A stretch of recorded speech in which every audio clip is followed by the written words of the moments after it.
Halo, saya Besa Putra. Selamat datang di konten movie storyline.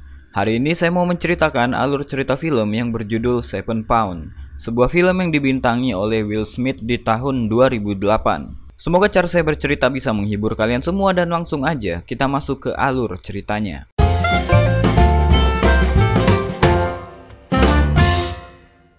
Cerita dimulai dari seorang pria bernama Tim. Dia adalah seorang pria yang punya misi sendiri untuk menebus kesalahannya. Tim sebenarnya adalah seorang pria sukses, lulusan MIT dan bekerja di sebuah lembaga untuk penerbangan luar angkasa. Dia punya kehidupan yang bahagia, punya istri yang cantik, dan tinggal di rumah mewah yang ada di tepi pantai. Namun semuanya berubah ketika pada suatu malam, Tim dan istrinya pergi dengan mengendarai mobil mereka. Karena Tim terlalu sibuk dengan bisnisnya, dia pun mengabaikan larangan istrinya untuk nggak bermain HP ketika sedang mengemudi. Karena hal tersebut, mereka pun mengalami kecelakaan parah yang menyebabkan istrinya dan 6 korban kecelakaan lainnya juga meninggal dunia. Mulai saat itu, kehidupan Tim menjadi nggak berwarna. Dia selalu diselimuti kesalahan yang nggak bisa dia perbaiki. Karena kesalahannya lah 7 nyawa melayang pada malam itu. Jadi untuk menebus kesalahannya, dia pun ingin membantu 7 orang yang layak untuk dia bantu. Hal pertama yang dia lakukan adalah mendonorkan sebelah paru-parunya untuk adiknya sendiri yang menderita kanker paru-paru. Adiknya ini bernama Ben Thomas, dan tanpa sepengetahuan adiknya, Tim mencuri identitas Ben sebagai pegawai IRS atau Internal Revenue Service, sebuah lembaga di Amerika yang mengurus perpajakan dan pendapatan. Hal ini dilakukan Tim supaya dia bisa mendapatkan data orang-orang yang bisa dan layak dia bantu. Untuk mengerjakan rencananya, Tim pun pindah ke motel sebagai tempat tinggal sementara karena Tim gak bisa lagi tinggal di rumah tepi pantai. Karena tempat itu selalu mengingatkan Tim dengan mendiang istrinya, dan di sana dia selalu diselimuti dengan rasa bersalah. Kemudian untuk mendukung master plan dan memastikan supaya misi ini lancar, Tim meminta bantuan kepada temannya bernama Dan Morris. Dan disuruh berjanji untuk memastikan rencana Tim berjalan dengan lancar.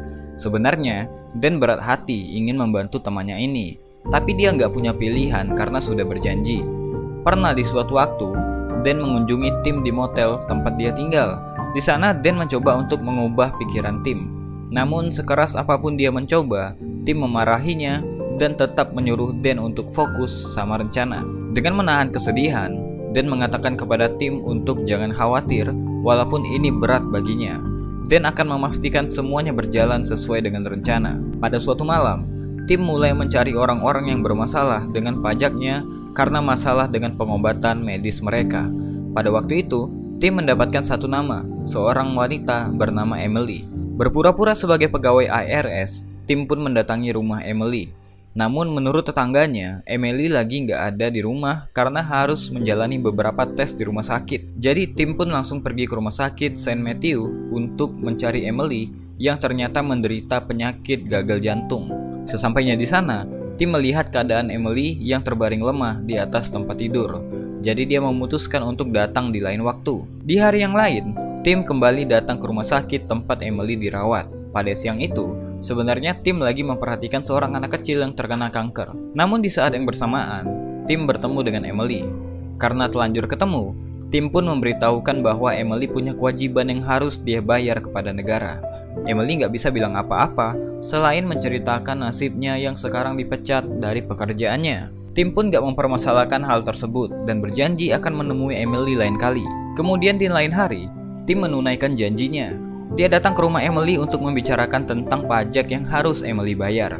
Dari data yang ada, diketahui bahwa Emily udah nggak ada penghasilan selama 3 bulan terakhir karena dipecat dari pekerjaannya. Kemudian karena kondisi gagal jantungnya yang dia derita sejak kecil, membuat dia nggak panjang umur jika Emily nggak segera mendapatkan donor jantung.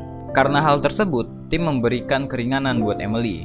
Tagihan Emily akan dibekukan selama 6 bulan tanpa tagihan dan tanpa denda sampai pemberitahuan berikutnya. Karena mendapatkan bantuan yang besar dari Tim, Emily pun menanyakan alasannya. Tim berkata bahwa kau layak mendapatkannya. Kemudian, Tim pergi meninggalkan rumah Emily. Di lain cerita, Tim pergi ke rumah sakit yang berbeda, mendatangi seorang pria bernama Stuart yang berprofesi sebagai dokter. Tetap berpura-pura sebagai pegawai IRS, Tim mendatangi Stewart untuk menanyakan tentang pajak yang sebenarnya harus dibayar. Stewart adalah seorang dokter. Membantu seorang dokter dengan penyakit medisnya tentunya akan berpengaruh besar. Jika dokter ini berumur panjang, maka akan banyak pasien yang akan bisa dirawat. Tim pun mulai menginterview.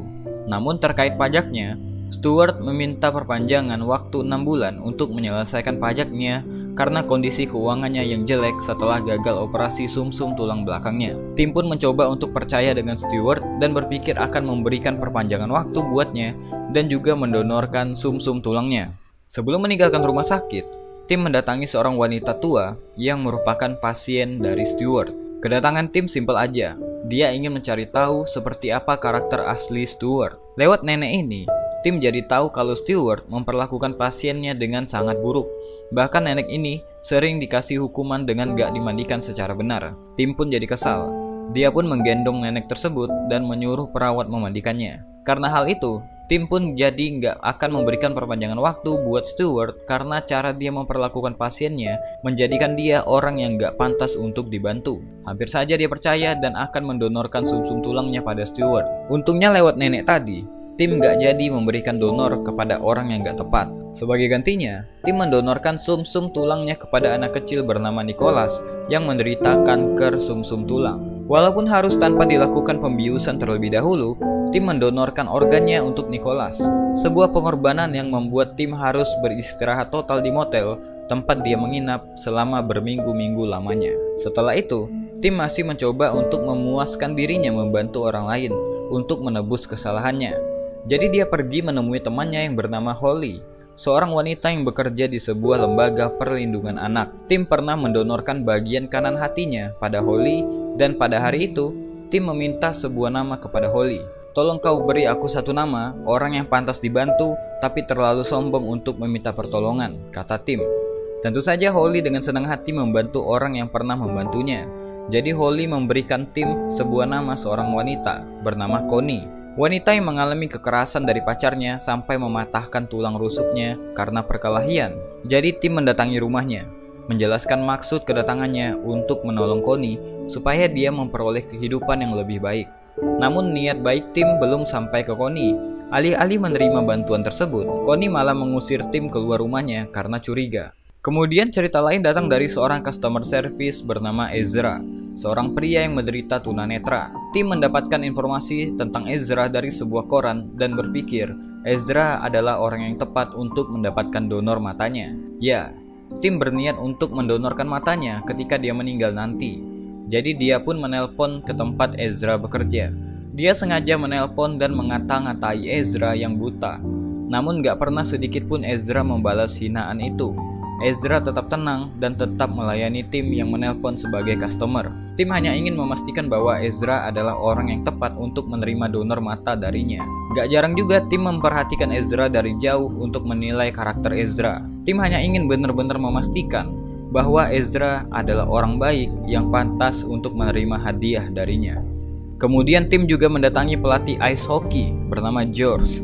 Dia adalah seorang pelatih yang baik hati, rela mengumpulkan uangnya sendiri untuk membiayai kuliah anak didiknya. Hal itulah yang membuat tim mau mendonorkan ginjalnya pada George. Sebuah berkah buat George, karena udah lama dia harus menjalani pengobatan cuci darah untuk penyakit ginjalnya. Cerita lain datang dari Emily. Ketika dia mengajak anjingnya jalan-jalan, dia mengalami sesak nafas yang menyebabkan dia jatuh pingsan di depan rumahnya. Dia pun lalu dilarikan ke rumah sakit. Di sana dia menelpon tim, karena nggak ada orang lain yang bisa dia hubungi. Mereka berdua pun berbicara. Emily meminta tim untuk bercerita sampai akhirnya dia tertidur. Tim yang mendengar penderitaan Emily pun berjalan kaki sambil menelpon hingga ke rumah sakit tempat Emily dirawat. Tim menemani Emily sampai besok paginya. Ketika itu kebetulan Emily kedatangan dokter yang merawatnya. Dia pun diberitahu dikarenakan jantungnya terlalu lemah untuk memompa darah ke otak. Itulah yang menyebabkan tubuhnya langsung merespon untuk melakukan instant shutdown. Emily pun langsung to the point bertanya, "Berapa lama sisa umurku?" Dokter pun berkata, "Semua itu tergantung kondisi jantungmu. Bisa 6 minggu, bisa juga sebulan." Kemudian dokter memberikan Emily sebuah pager.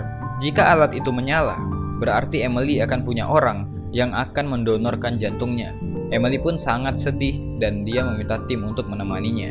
Di malam itu, ketika Tim kembali ke hotel tempat dia menginap, Connie, wanita yang ingin dia tolong dari kekerasan rumah tangga pun menelponnya. Connie akhirnya meminta bantuan Tim karena dia nggak tahu harus meminta bantuan kepada siapa. Tim pun menyusul Connie dengan cepat dan menguatkan Connie untuk nggak jadi orang yang lemah demi anak-anaknya. Tim kemudian memberikan sebuah dokumen dan menyuruh Connie untuk pergi menuju pantai utara.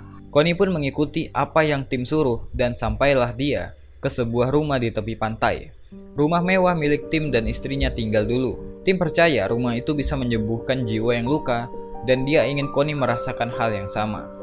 Dokumen yang Tim berikan kepada Connie ternyata adalah dokumen pengalihan kepemilikan rumah tersebut. Tim memberikan rumahnya kepada Connie karena Connie dinilai layak untuk mendapatkannya. Tim hanya meminta Connie untuk nggak menghubunginya untuk alasan apapun dan menghormati harapan yang udah dia buat. Connie pun menandatangani surat tersebut. Salah satu kebaikan besar dari Tim yang mengubah jalan hidup keluarga kecil ini untuk memperoleh kehidupan yang lebih baik. Keesokan harinya, Tim menjemput Emily dari rumah sakit dan mengantarkannya kembali ke rumah. Dalam perjalanan, Emily banyak bertanya tentang diri Tim, termasuk kisah cintanya. Walaupun Tim menolak untuk membicarakan hal tersebut, Emily terus saja bertanya yang membuat Tim sedikit menaikkan nada bicaranya dan suasana pun langsung kerasa awkward. Karena hal itu, Emily pun bingung dan hanya bisa mengucapkan terima kasih atas bantuan Tim selama ini. Tim rasanya ingin menjelaskan segalanya kepada Emily, tapi di saat itu, gak ada satu patah kata pun yang keluar dari mulutnya. Keesokan harinya, Tim datang ke rumah Emily untuk meminta maaf dengan cara yang gak biasa. Dia tiba-tiba datang dan langsung membersihkan rumput liar di halaman rumah itu. Emily bilang ini adalah cara yang konyol banget untuk meminta maaf. Setelah itu, Emily ngajakin Tim untuk masuk ke garasinya, di mana di situ Emily memperlihatkan mesin cetak tua yang dia punya untuk menjalankan usaha cetak undangan, kartu ucapan, dan lain sebagainya. Tim dan Emily pun mulai dekat satu sama lain. Mendengarkan cerita dan harapan-harapan Emily, Tim merasa bahwa Emily layak untuk dibantu. Dia pun pergi diam-diam ke rumah Emily untuk mencoba membetulkan mesin cetak tua yang Emily punya supaya dia bisa menjalankan usahanya kembali. Sampai pada suatu hari, Emily menelpon Tim dan mengajaknya untuk makan malam bersama. Singkat cerita, Tim pun datang ke rumah Emily dan mereka pun makan malam bersama. Kemudian setelahnya, Tim pun memberi kejutan kepada Emily bahwa dia udah membetulkan mesin cetak yang umurnya udah ratusan tahun tersebut. Emily pun gak percaya dengan apa yang udah dia lihat, karena belum ada yang bisa memperbaiki mesin itu. Kemudian, Tim pun teringat dengan hadiah untuk Emily yang tertinggal di mobil. Ketika akan mengambil hadiah itu, Tim pun dilabrak sama adiknya karena Tim gak pernah kasih kabar dan bersembunyi dari adiknya sendiri. Ben juga marah karena Tim udah mencuri identitas dirinya sebagai pegawai IRS karena itu adalah pelanggaran yang berat. Namun Tim gak bisa menceritakan hal tersebut karena semua yang dia lakukan hanya untuk menebus kesalahannya. Malam itu ketika melihat Emily tidur, Tim memutuskan untuk menolong Emily dengan cara mendonorkan jantungnya untuk Emily. Dia pun berlari menuju rumah sakit, menemui dokter untuk menanyakan perihal donor jantung. Namun menurut dokter, walaupun Emily mendapatkan donor jantung, kemungkinan berhasilnya operasi hanya sebatas 5%. Tim pun mengambil risiko itu dan langsung menghubungi Dan Morris bahwa ini adalah waktu yang tepat. Tim kemudian kembali ke hotel untuk melancarkan rencananya, yaitu membunuh dirinya sendiri dengan metode yang udah dia persiapkan. Namun sebelum itu, dia menghubungi 911 dan menceritakan rencana bunuh dirinya. Dia juga menyempatkan untuk menelpon Ezra dan meminta maaf atas hinaan yang udah dia katakan ketika ditelepon. Tim juga memberikan pesan pada Ezra bahwa nanti akan ada seorang pria bernama Dan Morris yang mendatanginya untuk memberikan hadiah dari Tim.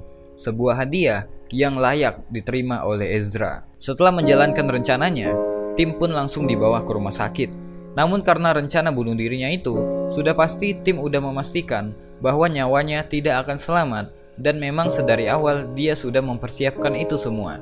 Sementara itu, Dan Morris menunaikan janjinya pada Tim untuk memastikan bahwa Emily mendapatkan jantungnya dan Ezra mendapatkan donor matanya.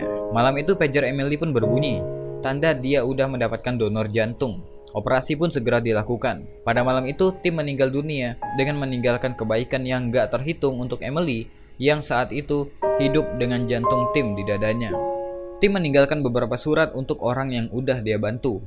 Surat tersebut ditujukannya pada Emily, Ezra, bahkan Ben adiknya. Ben pun menceritakan semuanya kepada Emily. Mendengarkan hal itu, Emily menangis karena nggak menyangka Tim akan melakukan hal yang sejauh itu. Dalam surat itu juga, Tim menyuruh Emily dan Ezra untuk saling bertemu. Jadi pada satu hari, Emily mendatangi sebuah acara di mana Ezra tengah bermain piano di sana. Melihat mata Tim di wajah Ezra, membuat Emily nggak bisa menahan air matanya, dan saat itu Ezra pun langsung tahu kalau yang lagi berdiri di depannya pasti Emily, berdasarkan surat yang Tim tuliskan untuknya. Kebaikan yang Tim lakukan tentunya memang untuk menebus kesalahan yang gak berhenti menghantuinya. Tapi kita bisa lihat bahwa Tim udah berhasil menghidupi hidupnya dengan cara yang terbaik menurutnya. Kemudian pesan dari film ini tentu aja, jangan main HP ketika bawa kendaraan, karena bisa membahayakan diri sendiri dan juga orang lain. Mungkin itu aja buat video kali ini. Kalau suka silahkan di like dan di share. Saya Besa Putra, to be continue. Jangan bosan jadi orang baik.